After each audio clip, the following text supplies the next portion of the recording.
27/5/2025 প্রাতঃমুরলী। ওম শান্তি। বাপ দাদা মধুবন। বাবা বলছেন, মিষ্টি বাচ্চারা, তোমাদের মুখ স্বর্গের দিকে। তোমরা নরকের থেকে সরে গিয়ে স্বর্গের দিকে যাচ্ছ। সেই জন্য বুদ্ধির যোগ নরক থেকে সরিয়ে নাও।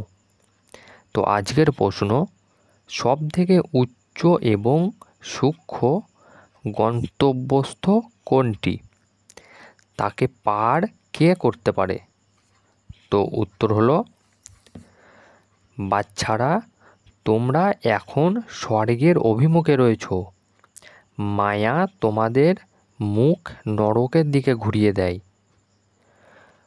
অনেক ঝড়ের মধ্যে ফেলে দেয়।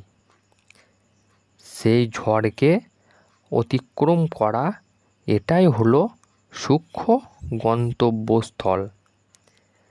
সেই গন্তব্যে পাড়ি দিতে গেলে নষ্ট মোহ হতে হয় নিশ্চয়, আর সাহসের আধারেই তাকে অতিক্রম করতে পারবে।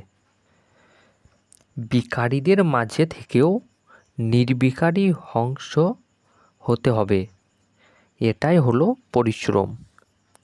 আজকের গীত, দুর্বলের সাথে লড়াই বলবানের।